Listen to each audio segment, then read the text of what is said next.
ስልኩን ሳይለንት ማድረግ ረስቶ በድንገት ይጮህበታል። ስልክን ሳይለንት አታደርግም ባለጌ? ይሄ ጋጠወጥ ትምህርት እኮ ነው የያዝነው።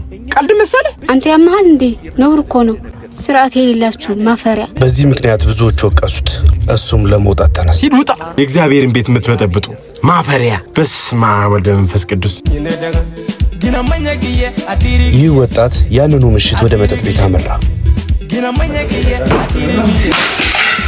ቁጭ ባለበት ድንገት የሚጠጣበት ጠርሙስ ወድቆ ተሰበረና መጠጡን በዙሪያው ባሉ ሰዎች ላይ ተረጨ።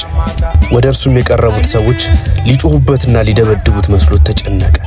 እነሱ ግን የወደቀው ጠርሙስ ጎዳህ እያሉ ጠየቁት። አስተናጋጇን መታ ጠረጴዛውን ወለወለችለት። አይዞህ ጦስህን አለችው። ከዚያ ቀን በኋላ ከዛ መጠጥ ቤት ቀርቶ አያውቅም። በቤተ ክርስቲያን ውስጥ ስልክን ክፍት ማድረግ፣ ስርዓት አምልኮ መረበሽ፣ መቅደስ ውስጥ ጫማ አድርጎ የመግባት ያክል ስህተት ነው። ነገር ግን ቤተ ክርስቲያን የደህንነት ስፍራ ናት፣ መጠጥ ቤት ደግሞ የጥፋት ጎዳና። በዚህ ሰው ታሪክ ውስጥ ግን በደህንነት ስፍራ ካሉ ሰዎች ይልቅ በጥፋት ስፍራ ያሉ ሰዎች ለሰውየው ስህተት የተሻለ ፍቅር አሳዩ። አንዳንዴ የአንዳንድ ምዕመን ጸባይ ነፍሳትን ወደ ሲኦል ይሰዳል። ወንድሞች ሆይ ሰው በማናቸውም በደል እንኳን ቢገኝ መንፈሳውያን የሆናችሁ እናንተ እንደዚህ ያለውን ሰው በየዋሃት መንፈስ አቅኑት። ገላትያ 6